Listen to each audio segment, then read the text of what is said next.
Le vent glissait dans les herbes sèches autour de la cabane, et pourtant rien ne changeait jamais. Les planches avaient pris la couleur de la poussière, le toit grinçait sans se plaindre, et la cheminée restait froide même quand la nuit tombait. Ici, la solitude n'était pas une humeur passagère. Elle s'était installée comme une seconde peau. Avant de continuer, dites-nous en commentaire quelle heure il est, et d'où vous nous regardez. Commençons. On l'avait appelé Ethan, autrefois, quand les noms circulaient et que les voix remplissaient les rues. Aujourd'hui, ce nom n'existait plus que dans sa mémoire, et il évitait même d'y toucher. Le silence avait effacé les syllabes, comme la pluie efface les traces sur la piste. Chaque matin, il se levait avant l'aube, non par bravoure, mais par habitude. Il tirait sa chemise rêche, nouait son foulard, puis sortait vérifier les clôtures, compter les bêtes maigres, réparer ce que l'hiver avait cassé. Le travail était son langage. Un clou enfoncé valait une phrase, une corde tendue remplaçait une confession. Quand il avait faim, il mangeait. Quand il avait soif, il buvait. Quand il avait mal, il serrait les dents. 10 ans plus tôt, il avait quitté la ville sans adieu. Pas de lettres, pas d'explication. Il avait pris un cheval, un sac, et avait suivi les collines jusqu'à trouver un endroit où personne ne viendrait le chercher. Cette vallée sèche, loin des routes, n'attirait ni rêveurs ni commerçants. Il s'y était enterré vivant. Les rares silhouettes qui passaient parfois au loin ne recevaient de lui qu'un regard et de la distance. Il savait se faire invisible. Un marchand égaré, un jour, avait frappé à sa porte. Ethan avait posé une tasse d'eau sur le seuil, puis avait refermé. Il attendit longtemps, dos au mur, jusqu'à ce que le pas s'éloigne. Alors seulement il respira, honteux de cet ancien réflexe. À l'intérieur, la cabane était propre, trop. Un lit dur, une table, une chaise, 3 livres aux pages jaunies, et une boîte en fer cachée sous une latte du plancher. Il ne l'ouvrait jamais. Il savait seulement qu'elle était là, lourde comme un secret. Près de la porte pendait un vieux fusil, entretenu avec une précision silencieuse. Un miroir fendu renvoyait un visage taillé par le soleil, une barbe courte, des yeux qui avaient appris à regarder sans se laisser atteindre. Ce jour-là, la lumière avait une couleur de cendre, comme si le ciel hésitait. Ethan s'arrêta sur le seuil et inspira. L'air sentait la pierre froide. Et autre chose, une note étrangère, légère, qui ne venait pas de sa terre. Il fronça les sourcils. Ses sens, aiguisés par l'isolement, captaient les détails comme un animal traqué. Il descendit vers le ruisseau. L'eau brillait entre les rochers, obstinée. Sur la boue humide, il vit des empreintes, pas celles d'un cerf, pas celles d'un coyote, des traces humaines, fines, plus légères que les siennes, et récentes. Son cœur ne s'emballa pas. Il se serra seulement, comme une main qui se referme. Ethan s'accroupit, effleura le bord d'une empreinte. La boue était encore tendre. Quelqu'un avait marché là, ici, sur son territoire, sans bruit, sans appel. Il leva la tête vers les arbres.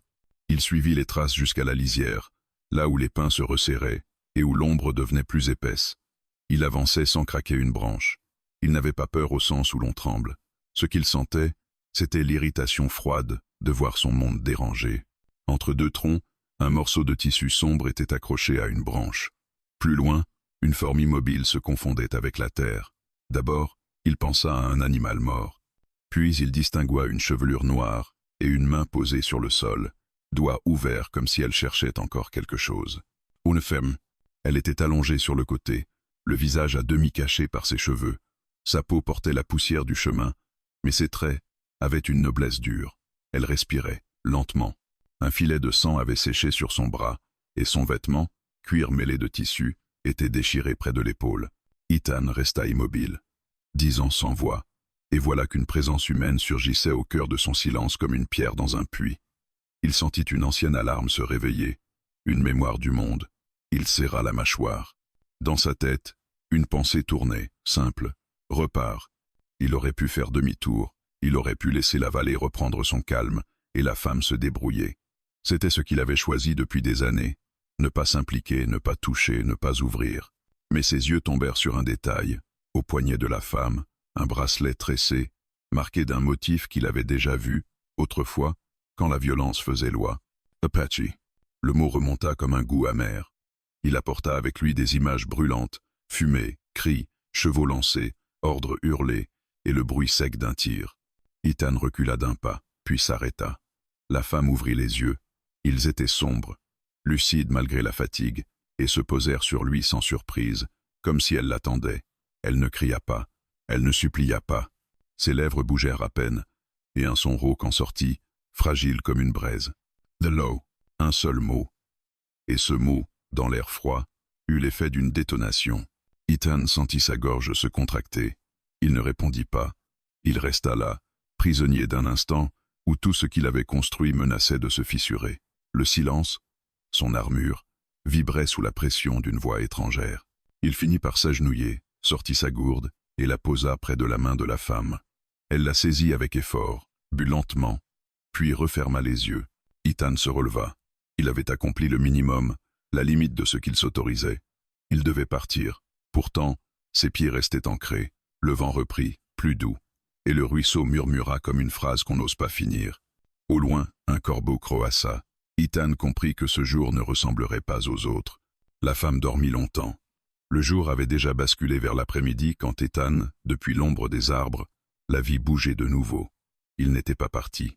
Il s'était éloigné, oui, assez pour se convaincre qu'il ne surveillait pas, mais pas assez pour rompre le fil invisible qui s'était tendu entre eux.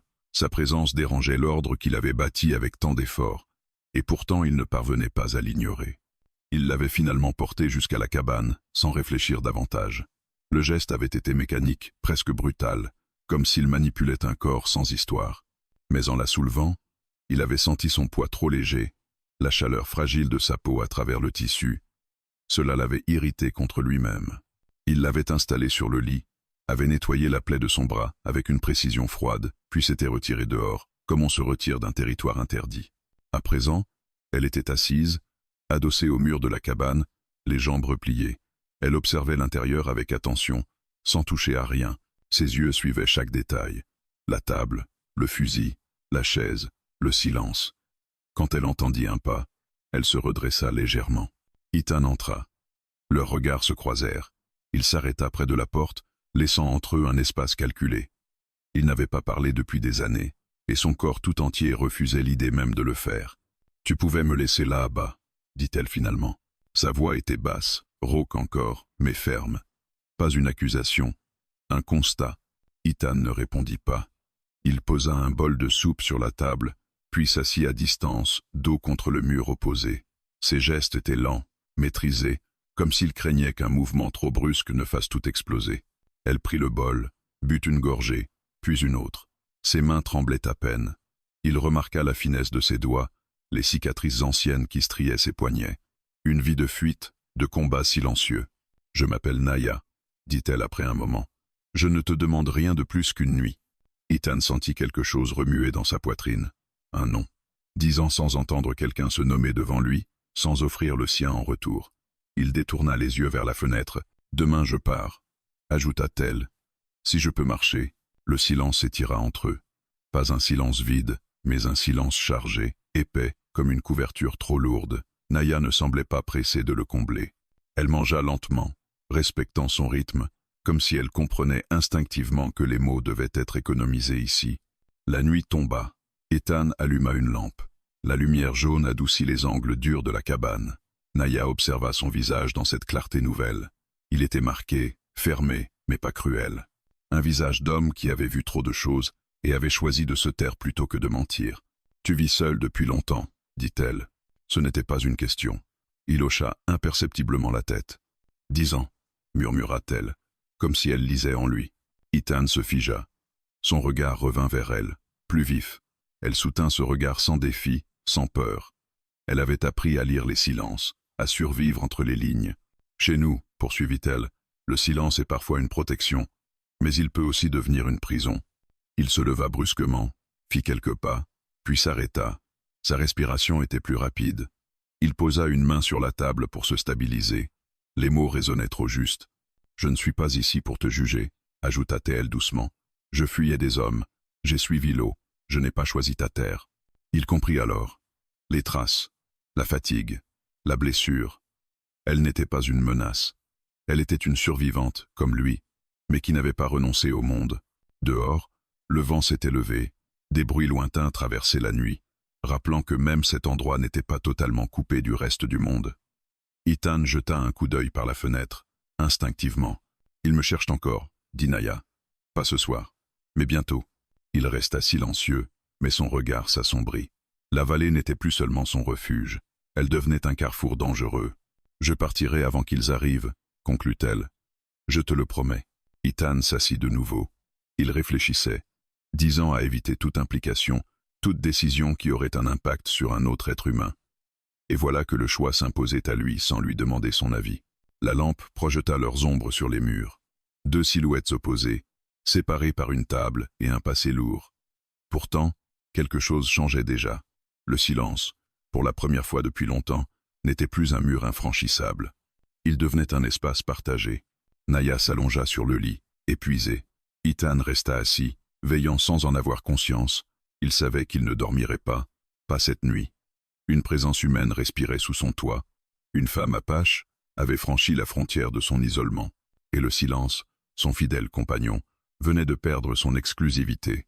L'aube arriva sans bruit, comme si elle craignait de déranger ce qui venait de naître dans la cabane. Une lumière pâle glissa par la fenêtre et dessina des lignes fragiles sur le sol. Ethan était déjà réveillé. Il n'avait pas dormi. Il était resté assis, dos au mur, à écouter une respiration étrangère rythmer l'espace. Ce simple son avait suffi à bouleverser l'ordre immuable de ses nuits. Naya ouvrit les yeux lentement. Elle mit quelques secondes à comprendre où elle se trouvait, puis son regard se posa sur Ethan. Il détourna aussitôt la tête, par réflexe plus que par rejet. Elle se redressa avec précaution, testa son bras blessé. La douleur était là, mais contenue. Le bandage avait été refait pendant la nuit. Elle le remarqua sans commentaire. Dehors, le vent avait chassé les nuages. Le ciel était clair, presque indifférent. Ethan sortit sans un mot, prit un seau et se dirigea vers le ruisseau. Il avait besoin de mouvement, d'un geste simple pour remettre les choses à leur place. L'eau froide engourdit ses doigts. Il inspira profondément, comme pour se rappeler qu'il était encore capable de sentir. Quand il revint, Naya se tenait sur le seuil, enveloppée dans une couverture. Elle observait la vallée avec un calme attentif, comme si elle évaluait un territoire sans intention de le posséder. Elle se retourna à son approche. « C'est une terre silencieuse, dit-elle. Elle garde bien les secrets. » Ethan posa le seau et haussa les épaules. Pour lui, ce silence n'avait rien de sacré. C'était une nécessité, un rempart. Il alluma le feu, plaça une casserole, prépara du café noir. Les gestes parlaient pour lui. Naya s'assit à la table, attendant qu'il lui tende une tasse. Ils mangèrent en silence. Un silence différent de celui de la veille, moins tendu, plus observateur. Naya regardait Ethan travailler, ranger, réparer une sangle, vérifier le fusil sans ostentation. Elle voyait un homme façonné par la retenue, par la discipline, par une lutte intérieure constante. « Chez nous, dit-elle soudain, on commence la journée par des paroles. Même peu, dire que l'on est vivant. » Ethan s'arrêta. La phrase resta suspendue entre eux. Il sentit une résistance monter, comme si chaque mot qu'elle prononçait cherchait à ouvrir une porte qu'il avait clouée. Il ne répondit pas. Il sortit de nouveau, s'occupa des bêtes. Pourtant, les mots restaient avec lui, insistants. Naya le suivit à distance. Elle marchait lentement, mais avec assurance. Elle observa la manière dont il s'adressait aux animaux sans parler, comment sa présence seule semblait suffire. Elle y reconnut une forme de respect brut, une relation directe, sans domination inutile. « Tu traites cette terre comme un allié, » dit-elle, pas comme un maître. Ethan lança un regard bref, surpris malgré lui. Elle voyait juste. Il avait appris, à force d'erreurs, que la terre n'obéissait à personne, qu'elle se partageait ou se vengeait. Ils s'arrêtèrent près de la clôture. De là, on voyait les collines onduler jusqu'à l'horizon. Un monde ouvert, et pourtant fermé par l'isolement volontaire d'un seul homme. « Pourquoi rester ici seul ?» demanda Naya. La question était posée sans agressivité, simple, presque douce. Ethan sentit sa poitrine se serrer. Il se concentra sur la corde qu'il tenait, sur la rugosité du chanvre. Répondre aurait été trop. Il secoua la tête. Naya n'insista pas. Elle connaissait les frontières invisibles. Elle se contenta de dire « Chez les Apaches, on dit que l'homme qui fuit le feu finit par avoir froid, même au soleil. » Ethan sourit presque. Un sourire bref, involontaire, qui disparut aussitôt. Il se détourna, troublé par ce réflexe oublié. Le reste de la matinée se déroula dans une étrange coopération silencieuse. Naya ramassa du bois, tria des herbes près du ruisseau, indiqua d'un geste quelle plante était utile pour la fièvre ou la douleur. Ethan l'observait, partagé entre la méfiance et une curiosité qu'il n'avait pas ressentie depuis longtemps. Leur monde se frôlait sans se confondre. Lui venait d'un univers de lignes droites, de décisions nettes, de lois imposées par la force. Elle portait en elle une mémoire circulaire, faite de récits, de transmissions, de résistance patiente, deux manières de survivre à un monde brutal. À midi, Naya s'assit à l'ombre et ferma les yeux. Ethan lui tendit de l'eau. Le geste était devenu naturel, presque banal. Cette normalité l'inquiétait plus que tout. Il s'en rendit compte avec un malaise sourd. « Je partirai demain », dit-elle sans ouvrir les yeux, « mais pas sans te remercier. » Il resta silencieux. Une part de lui voulait qu'elle parte, que le silence reprenne ses droits. Une autre, plus profonde, redoutait déjà le vide que son absence laisserait. « Tu n'es pas obligé de rester seul », ajouta-t-elle doucement. Même les pierres finissent par se fendre sous le poids du temps. Ethan sentit une brûlure derrière ses yeux. Il se leva brusquement et s'éloigna vers la colline, cherchant l'air, la distance. De là-haut, il regarda la cabane, petite, fragile, et la silhouette de Naya près du ruisseau. Il comprit alors que ce n'était pas elle qui avait envahi son monde. C'était lui qui, pour la première fois depuis 10 ans, laissait quelqu'un s'en approcher. Et cette pensée, plus que toute autre, le terrifia. La chaleur de l'après-midi pesait sur la vallée comme une main lourde. Le ciel était d'un bleu dur, sans nuages, et pourtant l'air semblait chargé de quelque chose d'inavoué. Ethan s'était éloigné de la cabane pour réparer une barrière à l'est, là où les pierres affleurantes rendaient le travail pénible. Il martelait les clous avec une régularité obstinée, comme s'il voulait faire taire un tumulte intérieur par le bruit du fer. Naya resta près du ruisseau. Elle avait étendu la couverture au soleil, nettoyé ses vêtements, puis s'était assise sur un rocher plat. Elle observait les gestes d'Ethan à distance, sans l'interrompre. Elle sentait que quelque chose se préparait, une résistance fragile prête à céder, mais seulement si on lui laissait l'espace de le faire. Quand Ethan revint, la sueur traçant des lignes sombres sur sa chemise, elle leva les yeux vers lui. Il posa ses outils, but longuement, puis s'assit à l'ombre. Le silence, cette fois, n'était pas une barrière. Il ressemblait à une pause, à un souffle repris. « Tu caches bien la douleur », dit Naya. Ethan se raidit. Il n'aimait pas les phrases qui allaient droit au but. Il détourna le regard, fixa la terre sèche sous ses bottes. Elle ne parlait pas de la sienne pourtant. Ou peut être si. Les blessures invisibles se reconnaissent entre elles. Naya retroussa lentement la manche de son bras valide. La peau portait des marques anciennes, fines lignes pâles mêlées à des cicatrices plus profondes. Certaines semblaient dater de l'enfance. Elle passa le doigt dessus sans émotion. « Ces traces-là, dit-elle, viennent d'un déplacement forcé. Nous étions trop jeunes pour comprendre, mais assez vieux pour se souvenir. » Ethan sentit une tension sourde remonter de sa poitrine à sa gorge. Les mots réveillaient des images qu'il avait enterrées sous des années de silence, des colonnes de fumée, des cris confondus avec le galop, des ordres criés trop vite pour être réfléchis. « J'ai appris tôt à ne pas crier, poursuivit-elle, à ne pas demander. Quand on ne demande rien, on ne te le refuse pas. » Il ferma les yeux un instant. Cette logique lui était familière, trop familière. Naya reprit, sa voix posée comme une pierre dans l'eau. « On croit que se taire empêche la douleur. En vérité, elle change seulement de forme. Elle se cache, elle attend. » Ethan inspira profondément. Il se leva, fit quelques pas, puis s'arrêta. Ses mains tremblaient légèrement. Il les serra en poing. 10 ans. 10 ans à croire que le silence suffisait. Il se retourna vers elle. Sa voix, quand elle sortit enfin, était rauque, presque étrangère. « J'ai fait des choses, » dit-il. Le simple fait d'énoncer ces 3 mots lui coûta plus que tous les travaux de la matinée. Il ne la regardait pas. Il fixait l'horizon, là où les collines se perdaient dans la lumière. Naya ne parla pas. Elle attendit. Chez elle, on savait que certaines paroles ne devaient pas être arrachées. « J'obéissais, » continua-t-il après un long moment. « On m'avait appris à obéir, à ne pas réfléchir trop longtemps. » Les images affluaient malgré lui. Un village à l'aube, des maisons basses, des silhouettes courant, le bruit sec des fusils. Il serra la mâchoire. « J'ai tiré, » dit-il. Pas par haine, par ordre.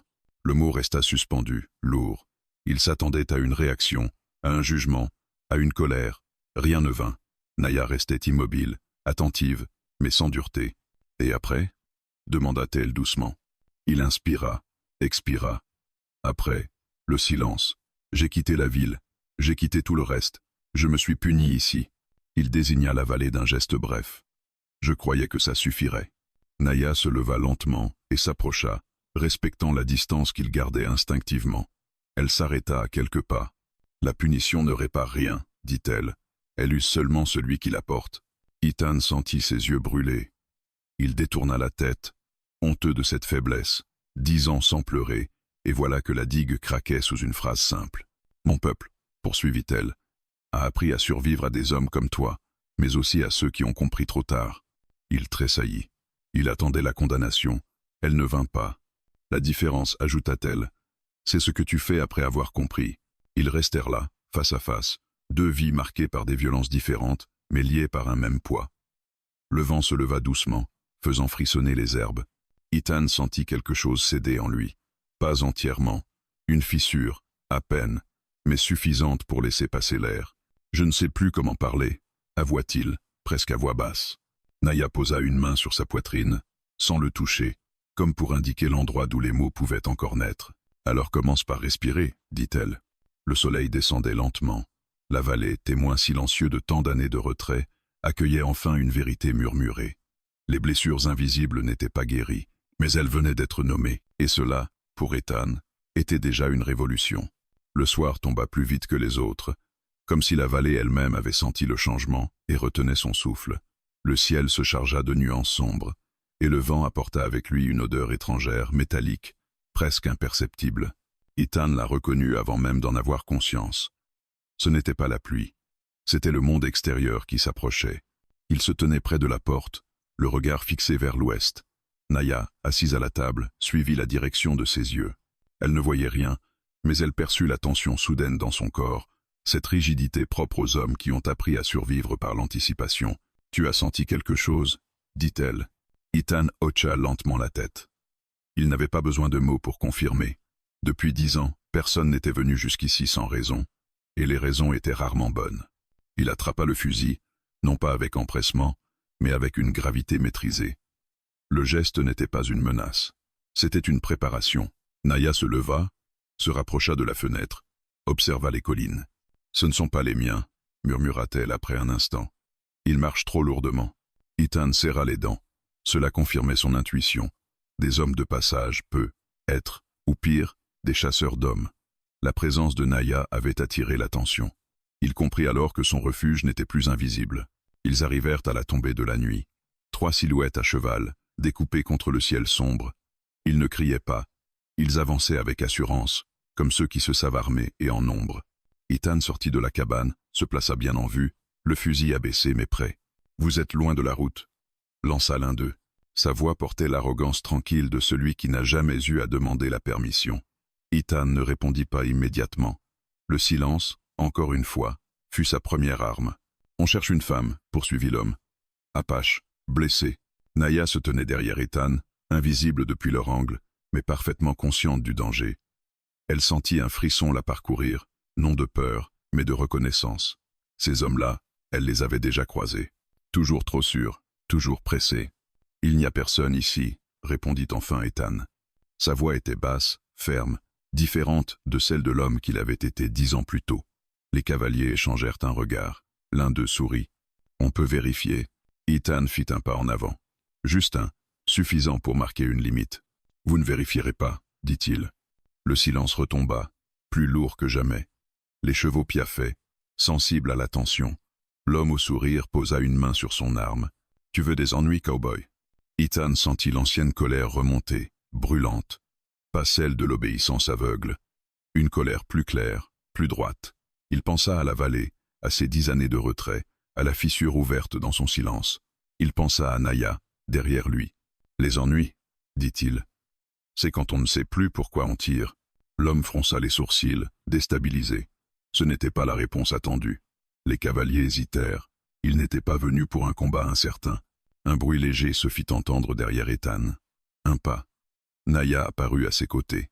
Elle se plaça à droite, malgré la douleur, le regard levé vers les hommes. Elle ne supplia pas, elle ne provoqua pas. Elle se contenta d'exister. « Vous m'avez trouvé, dit-elle calmement. Et vous n'aurez rien de plus. » Les hommes jurèrent. L'un d'eux cracha au sol. « Tu n'as aucun droit ici ?» lança-t-il. Naya soutint son regard. « La terre ne vous appartient pas. » Ethan sentit une force nouvelle l'envahir. 10 ans plus tôt, il aurait baissé les yeux.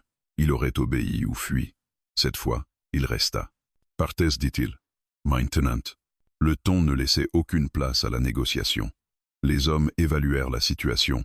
Un cow-boy déterminé, une femme apache qui ne pliait pas, une vallée trop silencieuse pour être sûre. Ils reculèrent lentement. L'un d'eux lança une dernière menace à peine voilée, puis ils tournèrent bride. Quand le bruit des sabots s'éloigna, Ethan sentit ses jambes faiblir légèrement. Il posa le fusil contre le mur et inspira profondément. La nuit reprenait ses droits, mais elle n'était plus paisible. Naya posa une main sur son bras. Cette fois, elle le toucha réellement. Le contact était léger, mais ancré. « Tu as parlé pour moi, dit-elle. Ethan hocha la tête. Il ne trouvait pas les mots pour expliquer ce qui venait de se passer.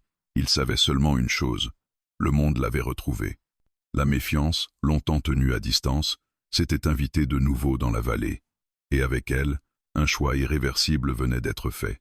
La nuit fut longue, fragmentée par des bruits lointains et des pensées trop lourdes pour être ignorées. Ethan ne dormit pas. Il resta assis près de la porte, le fusil posé contre le mur, les yeux ouverts dans l'obscurité. Chaque souffle du vent, chaque craquement du bois lui rappelait que le monde venait de franchir une frontière. Le silence, autrefois refuge, s'était transformé en guetteur. Naya, allongée sur le lit, dormait par intermittence. Elle se réveillait parfois, attentive, puis se rendormait. Elle connaissait ces nuits-là, celles où la peur ne crie pas mais s'installe doucement, comme une ombre persistante. Elle savait aussi reconnaître la vigilance d'un homme qui ne veut plus fuir. À l'aube, Ethan sortit inspecter les alentours. La rosée brillait sur l'herbe, trompeusement paisible. Il suivit les traces laissées par les chevaux, observa la direction prise. Les hommes étaient partis, oui, mais pas sans regarder en arrière. Ils reviendraient peu, être, ou ils parleraient. Dans les deux cas, le silence ne suffirait plus. Quand il revint à la cabane, Naya était debout, appuyée contre la table. Elle semblait plus pâle que la veille, mais déterminée. Elle avait préparé du café, maladroitement, respectant les gestes qu'elle avait observés chez lui. « Ils ne reviendront pas aujourd'hui, dit-elle. Mais ils parleront. » Ethan acquiesça. Il savait. Les rumeurs voyageaient plus vite que les hommes. Son isolement, jusque-là invisible, avait été brisé par une seule apparition. Il s'assit en face d'elle. Leurs regards se croisèrent, lucides. « Tu pourrais partir maintenant, » dit-il. Sa voix était ferme, mais il y avait autre chose dessous, une tension qu'il ne cherchait plus à dissimuler. Naya secoua la tête. « Partir seul serait plus dangereux, » répondit-elle, « et rester ici te met en danger. » Il inspira. La logique était implacable. Pourtant, une décision se formait déjà en lui, claire et irrévocable. « Alors je ferai du bruit, » dit-il. Elle le regarda, surprise, pas par les mots, mais par la manière dont ils étaient dits. Le silence, son armure, venait d'être rangé. Ethan passa la matinée à préparer la vallée. Il déplaça les bêtes, renforça les clôtures, choisit des positions hautes d'où l'on pouvait voir venir de loin. Il ne s'agissait pas de se cacher, mais d'affirmer une présence. Chaque geste avait un sens nouveau. Il ne travaillait plus pour oublier, mais pour protéger. Naya l'observait, parfois l'aidait quand elle le pouvait. Elle reconnaissait ce changement subtil. L'homme isolé redevenait acteur. Le mutisme se transformait en stratégie. Vers midi, un bruit de pas se fit entendre. Pas de chevaux cette fois. Des hommes à pied. Deux silhouettes apparurent sur le chemin. Ethan se plaça devant la cabane, bien visible, les mains libres, mais le corps prêt. « On ne fait que passer, » dit l'un des hommes. Ethan ne répondit pas tout de suite. Il les fixa, calmement. Le silence pesa. Les hommes échangèrent un regard, mal à l'aise. « Passez ailleurs, » dit-il enfin. Le ton était posé, sans menace inutile. Les hommes hésitèrent, puis obéirent. Ils contournèrent la vallée, jetant des coups d'œil méfiants.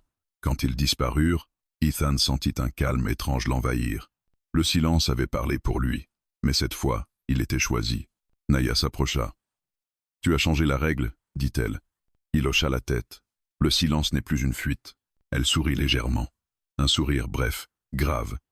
Chez nous, on dit que la voix la plus forte est parfois celle qui parle le moins, mais au bon moment. L'après-midi passa sans autre incident. Pourtant, la tension restait palpable. Ethan savait que la vallée n'était plus hors du monde. Il s'assit près du feu, regarda les flammes danser. « J'ai toujours cru que me taire suffisait à réparer, » dit-il soudain. Naya leva les yeux vers lui, attentive. « Mais réparer n'est pas effacer, » poursuivit-il. « Et se taire parfois c'est laisser faire. Elle acquiesça lentement. Le silence peut protéger, mais il peut aussi permettre aux autres de parler à ta place. Le soleil déclinait quand un coup de feu résonna au loin. Un tir unique, sec, pas une attaque, un avertissement. Ethan se leva aussitôt, le regard durci. « Il s'testent », dit-il. Il sortit, se plaça bien en vue, leva le fusil vers le ciel et tira une seule fois.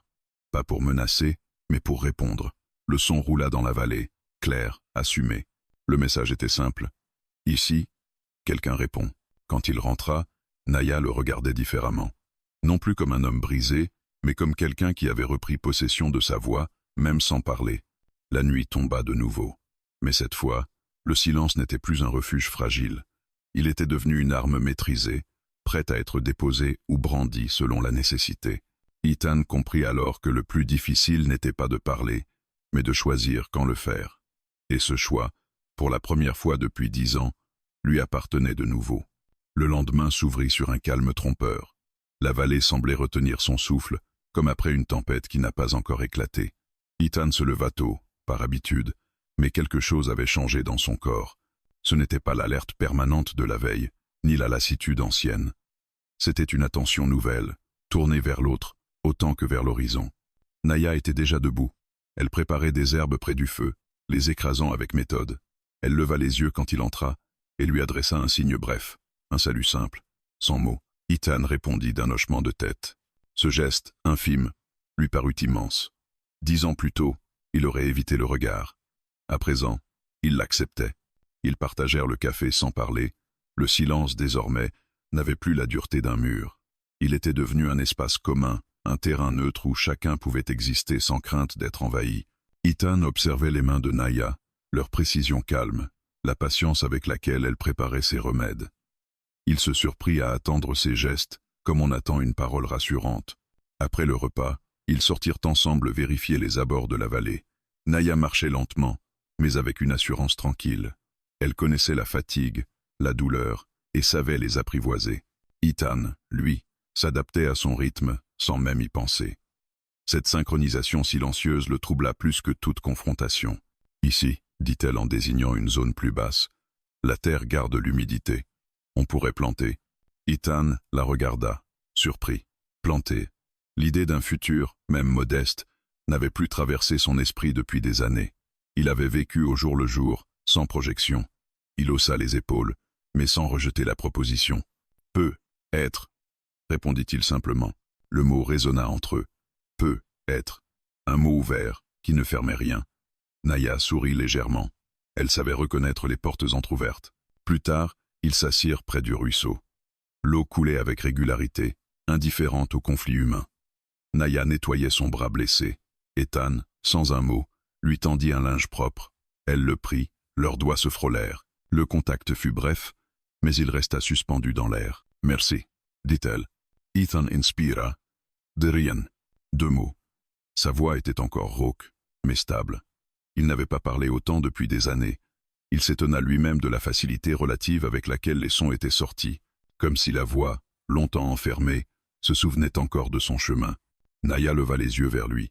« La confiance ne se donne pas, » dit-elle. « Elle se construit. » Lentement, il acquiesça. Il comprenait désormais. La confiance n'était pas l'absence de peur, mais la décision de rester malgré elle. Il repensa à la veille, au moment où il avait parlé pour elle. Ce n'était pas de l'héroïsme, c'était un choix. L'après-midi, un orage menaça au loin sans jamais éclater. Le ciel se chargea de nuages lourds, et le vent tourna. Ethan renforça les volets, vérifia le toit. Naya l'aida, malgré ses limites. Elle ne cherchait pas à prouver quoi que ce soit. Elle participait, simplement. À un moment, une planche céda sous le poids d'Ethan.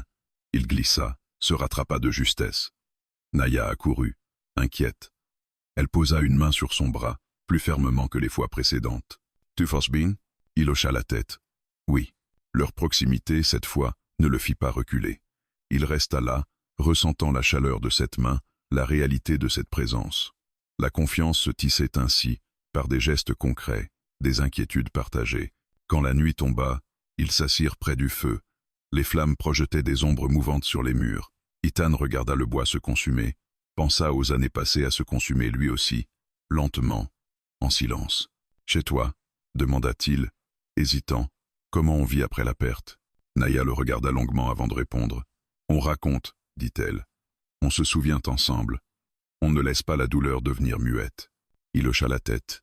Il comprenait désormais ce qu'il avait manqué. Pas la paix, mais le partage. Le fait de ne pas porter seul. Tu n'es pas obligé de raconter, ajouta-t-elle.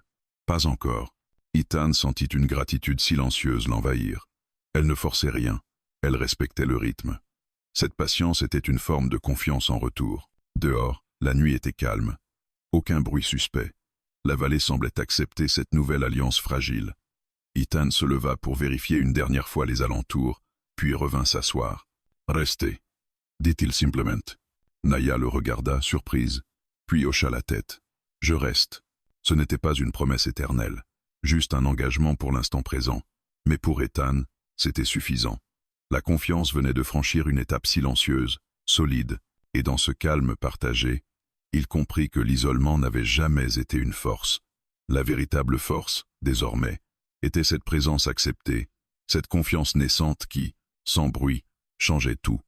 La nuit avait laissé derrière elle une lourde sensation d'attente. Ethan s'éveilla avant l'aube, le cœur déjà tendu, comme si quelque chose l'avait tiré hors du sommeil. Le feu était presque éteint, réduisant la cabane à des ombres épaisses. Naya dormait encore, paisible malgré la veille agitée. Il l'observa un instant, puis se leva sans bruit et sortit. L'air était froid, chargé d'humidité. Au loin, un grondement sourd monta des collines. Pas un orage, des voix, étouffées, lointaines, mais humaines. Ethan se figea, son corps se souvint avant son esprit. Ce son-là, il l'avait déjà entendu autrefois, juste avant que tout bascule. Il grimpa jusqu'au point le plus haut de la vallée. De là, il aperçut une ligne sombre sur le chemin principal. Des chevaux, trop nombreux pour être de simples voyageurs. Les hommes avançaient lentement, avec la certitude de ceux qui savent où ils vont. Ethan sentit son estomac se nouer. Il revenait. Quand il redescendit, Naya était debout devant la cabane. Elle avait senti le changement, elle aussi. Son regard se posa sur le sien, interrogateur. « Ils sont là », dit-il simplement. Elle hocha la tête, sans surprise. « Alors le passé t'a retrouvé. » Ethan inspira profondément. Le mot résonna en lui avec une force inattendue. Le passé. Il avait cru l'enterrer sous la poussière et le silence. Mais il revenait, comme un animal blessé refusant de mourir. Ils n'eurent pas longtemps à attendre. 3 hommes apparurent d'abord, puis d'autres derrière. Ils mirent pied à terre à une distance calculée. L'un d'eux s'avança. Son visage était buriné, ses yeux durs. Ethan le reconnut aussitôt. Un ancien officier. Un homme qui l'avait suivi, autrefois. « Je savais que c'était toi », dit l'homme en le détaillant. 10 ans à disparaître, et tu refais surface pour une apache. Le mot claqua, comme une gifle. Naya resta droite, immobile. Mais Ethan sentit la tension parcourir son bras quand il serra le poing. « Parse », dit-il, « il n'y a rien pour toi ici. » L'homme sourit, sans chaleur. « Il y a toujours quelque chose pour moi là où je passe. Et toi, tu me dois encore des réponses. » Ethan sentit le poids des années s'abattre sur lui. Les ordres, les cris, le sang. Il revit ce moment précis où il avait hésité, trop tard, et tiré quand même. L'officier avait été là. Il avait regardé. Il avait ordonné. « Tu as fui », continua l'homme. « Tu nous as laissé porter seuls ce que nous avons fait. » Naya fit un pas en avant. « Ce que vous avez fait », corrigea-t-elle calmement. Les hommes se retournèrent vers elle. Le regard de l'officier se durcit. « Cette terre n'est pas la tienne. Elle n'est pas la vôtre non plus, » répondit-elle. Ethan sentit quelque chose se briser définitivement en lui.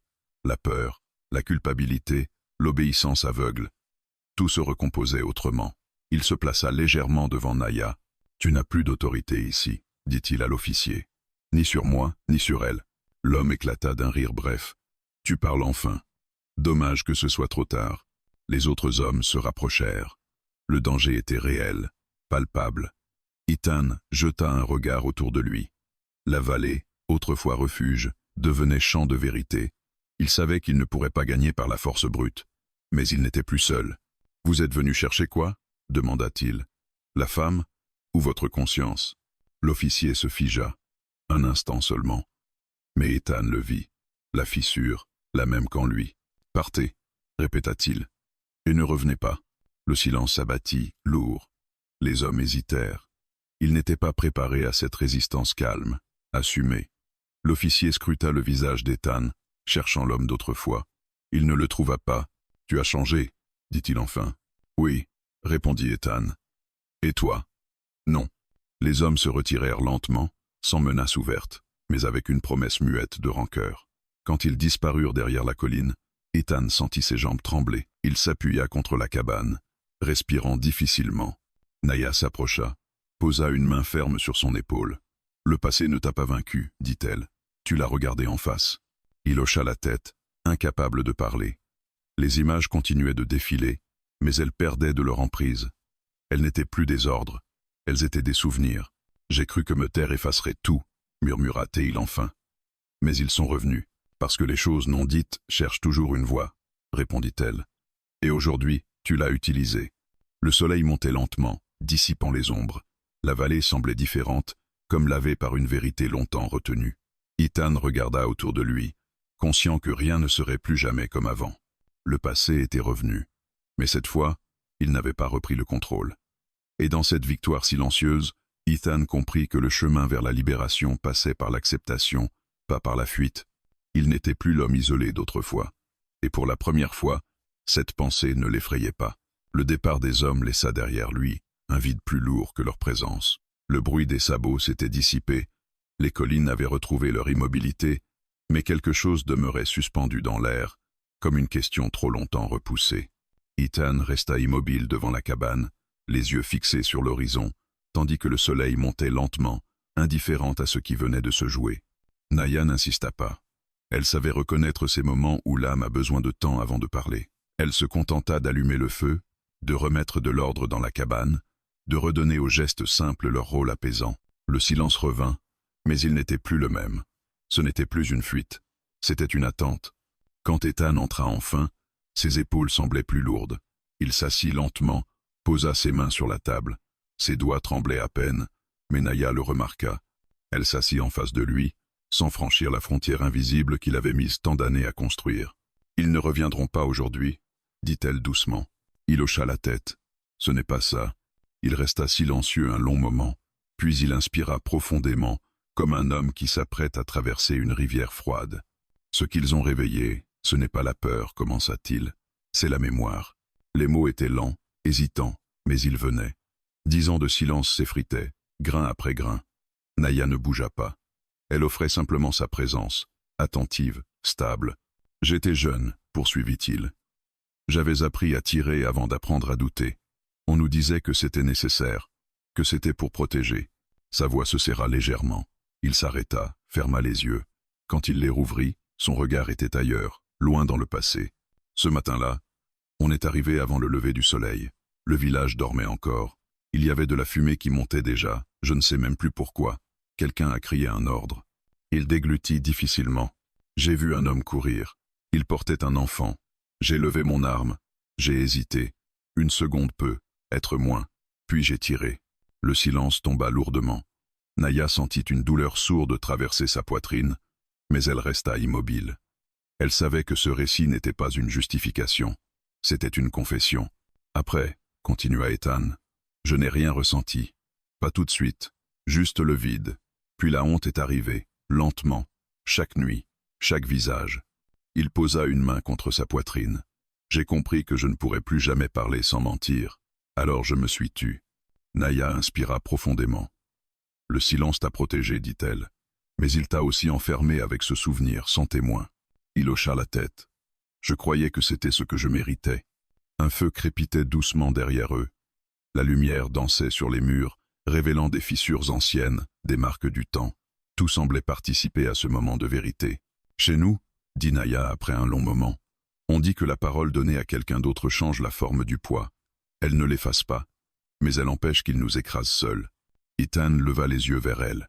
Ses traits étaient graves, mais sans jugement. Il comprit alors quelque chose de fondamental. Elle n'écoutait pas pour pardonner ou condamner, elle écoutait pour recevoir. « J'ai eu peur que si je parlais, je perde le peu qu'il me restait, » murmura-t-il. Mais je crois que je n'avais déjà plus rien. Naya se leva lentement et s'approcha de la fenêtre.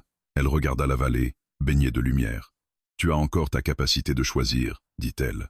Tu l'as prouvé aujourd'hui. » Il la rejoignit. se tenant à distance respectueuse. « Et toi ?» demanda-t-il. « Pourquoi être resté? Tu savais qui j'étais, ce que j'avais fait. » Elle tourna la tête vers lui. « Parce que tu es resté quand tu aurais pu fuir, parce que tu as parlé quand le silence aurait été plus simple. » Elle marqua une pause. « Et parce que je sais ce que c'est que d'être réduit à un seul acte. » Ses yeux s'assombrirent légèrement. « On a brûlé mon village quand j'étais enfant. J'ai survécu parce qu'une femme m'a caché sous des couvertures. Elle n'a pas survécu.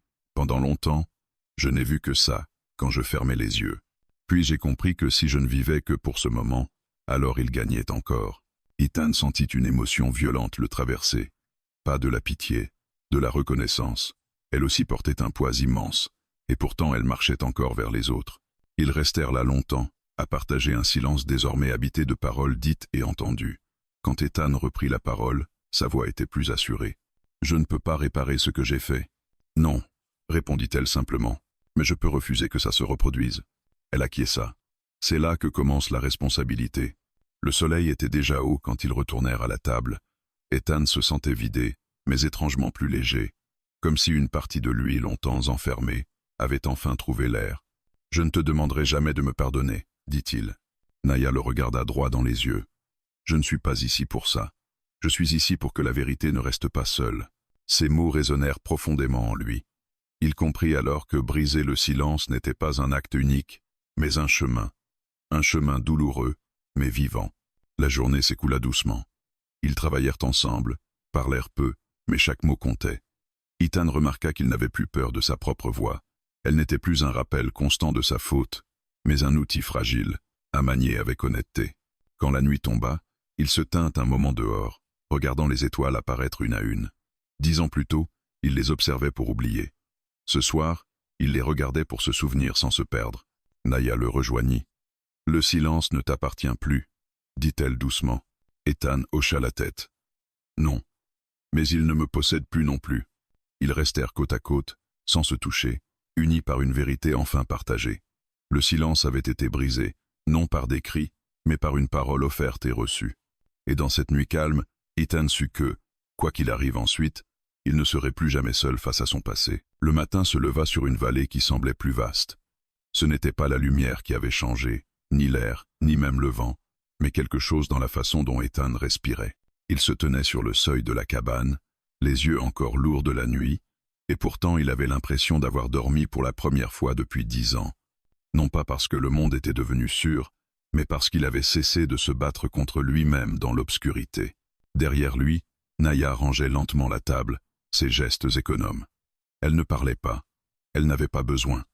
Depuis la veille, la cabane n'était plus un tombeau habité par un homme muet. C'était un lieu où une parole avait circulé, et cette circulation avait transformé l'air. Les murs semblaient moins serrés, les ombres moins épaisses. Ethan se tourna vers la vallée. Les collines s'étiraient comme des épaules fatiguées. Au loin, la route n'était qu'une cicatrice claire entre les pierres. Le monde extérieur existait toujours, avec ses hommes, ses jugements, ses haines rapides. Mais ce matin-là, Ethan ne ressentait plus l'envie instinctive de s'y soustraire. Il sentait au contraire une décision stable se former en lui, ne plus reculer. Naya s'approcha, une tasse de café chaud entre les mains. Elle lui tendit sans un mot. Ethan prit la tasse, leurs doigts se frôlèrent. Cette fois, il ne se raidit pas. Il la regarda simplement, comme on regarde quelqu'un qui a traversé la même tempête et qui est resté debout. « Tu as dit la vérité » murmura-t-elle enfin. Ethan acquiesça. Il hésita, puis ajouta « Et elle n'a pas détruit ce qui restait de moi. » Un silence s'installa, mais il n'était plus un mur. Il avait la douceur d'une respiration. Ils passèrent la matinée à travailler. Pas avec la frénésie des jours de peur, mais avec une méthode tranquille. Ethan répara une clôture, renforça un poteau, rangea ses outils. Naya tria les herbes, prépara un ongueux, nettoya le plancher. Ce n'était pas une mise en scène de normalité. C'était une normalité qui revenait, pas à pas, comme un animal timide qu'on n'effraie plus. Vers midi, Ethan s'arrêta, essuya ses mains, et regarda la boîte en fer cachée sous la latte du plancher. Elle l'attirait depuis la veille, comme un appel qu'il avait toujours refusé. Il se pencha, solleva la latte, sortit la boîte. Naya observa sans bouger. Ethan posa la boîte sur la table. Il resta longtemps à la regarder. Son reflet tremblait légèrement sur le métal usé. Il prit une inspiration, puis l'ouvrit. À l'intérieur, il y avait peu de choses. Une vieille étoffe pliée, une lettre jamais envoyée, une petite plaque de métal gravée d'un nom et une balle. Ethan toucha l'étoffe. Sa main trembla, puis se stabilisa. Il ne pleurait pas, il ne s'écroulait pas. Il regardait simplement, comme on regarde un endroit du corps qu'on n'osait plus toucher. « J'ai gardé ça pour me souvenir, » dit-il. « Et aussi, pour me punir. » Naya ne répondit pas immédiatement. Elle s'assit en face de lui. Ethan prit la lettre. Elle était tachée, comme si l'humidité avait essayé de la dissoudre. Il la déplia. « C'est pour quelqu'un, » murmura-t-il. Il ne donna pas de nom. Il n'en avait pas besoin. Naya comprit que cette lettre était un pont interrompu, une tentative de retour avortée par la honte. « Pourquoi tu ne l'as jamais envoyée » demanda-t-elle. Ethan inspira. « Parce que je croyais que mon silence était une forme de respect, mais je crois maintenant que c'était de la lâcheté. » Il posa la lettre. Ses yeux restaient secs, mais sa voix vibrait d'une émotion contenue. Naya posa sa main sur la table, sans chercher à prendre la sienne. Juste là, présente. Dehors, un bruit se fit entendre, lointain, puis plus net, le galop. Ethan se leva immédiatement, sortit. Naya le suivit, le bras encore douloureux mais le regard clair. 2 cavaliers approchaient. Pas une troupe, 2 seulement. Ils s'arrêtèrent à distance, les mains visibles. L'un d'eux était jeune, nerveux, l'autre, plus âgé, avait un visage fermé par la prudence. « On vient pas pour se battre », lança l'aîné. Ethan resta immobile, droit, calme. « Alors pourquoi vous venez ?» Le jeune cavalier regarda Naya, puis baissa les yeux. L'aîné prit la parole. « Des hommes parlent en ville. Ils disent que tu caches une femme du peuple des montagnes. Ils disent qu'ils vont revenir avec d'autres. » Ethan sentit la colère monter, mais il la contint. Il ne voulait pas redevenir une bête acculée. Il voulait rester un homme qui choisit. « Et vous » demanda-t-il. « Vous venez pour la livrer ?» Le vieil homme secoua la tête. « Non, on vient parce qu'on sait comment ça finit quand la peur s'emballe. Et parce qu'un feu qui brûle chez l'autre finit toujours par brûler chez soi. » Ethan le fixa longtemps. 10 ans plus tôt, il n'aurait pas cru à ce genre de paroles. Il aurait soupçonné un piège. Mais ce matin, il entendait autre chose, une inquiétude réelle. Naya s'avança d'un pas. « Je partirai avant qu'ils arrivent, dit-elle. » Ethan se tourna vers elle. Son regard fut dur une seconde, puis il s'adoucit. « Non, pas comme ça, pas en fuyant. » Elle le regarda, surprise. « Tu veux te battre ?» Ethan secoua la tête. « Je veux parler. » Le mot sembla étrange dans sa bouche, comme un outil qu'il n'avait jamais utilisé à cet endroit précis. Il regarda les cavaliers. « Retournez en ville, dit-il. Dites-leur que je ne cache personne. Dites-leur qu'elle est ici parce qu'elle a besoin d'être en vie, pas parce qu'elle a volé quoi que ce soit. Dites-leur que s'ils viennent, ils trouveront un homme qui ne se cache plus, et qu'ils devront porter ce qu'ils feront. » Les cavaliers échangèrent un regard. L'aîné hocha lentement la tête. « Tu as de la voix, pour quelqu'un qu'on disait mort. » Ethan répondit sans sourire. « Je l'étais presque. Ils se repartirent. » Le silence retomba, mais il ne pesait plus. Il ressemblait à un terrain en attente, pas à une prison. Ethan rentra dans la cabane, referma la boîte en fer. Il ne la remit pas sous le plancher. Il la posa sur une étagère, visible. Ce geste était simple, mais immense. Il ne cachait plus. Naya s'assit près du feu. Ethan resta debout, regarda autour de lui. « Je ne sais pas ce qui va arriver, » dit-il. « Moi non plus, » répondit-elle. Il s'approcha de la fenêtre. La vallée baignait dans une lumière stable. « Mais je sais une chose, » ajouta Ethan. « Je ne veux plus que ma vie soit un retrait. Je veux qu'elle soit une réponse, même petite, même imparfaite. » Naya le regarda longtemps. « Alors tu as déjà commencé. » La nuit arriva de nouveau. Cette fois, Ethan alluma une lampe et la posa près de la fenêtre, bien visible de l'extérieur, pas pour attirer, pour signaler, un point de lumière dans un endroit où, pendant 10 ans, il n'y avait eu que l'ombre. Il s'assit à la table, prit un papier, une plume. Il écrivit lentement, pas une confession grandiose, pas un discours, une lettre simple, une lettre envoyable, une lettre qui disait « Je suis encore là, et je ne me tais plus ». Naya resta près de lui, silencieuse, comme un témoin calme. Quand il posa enfin la plume, Ethan leva les yeux. Sa gorge était serrée, mais sa respiration était stable. Il avait retrouvé sa voix, non pas pour effacer ce qu'il avait été, mais pour choisir ce qu'il deviendrait. Dehors, le vent passa dans les herbes, comme une phrase murmurée par la vallée elle-même. Et cette fois, Ethan ne la fuyait pas. Il l'écoutait.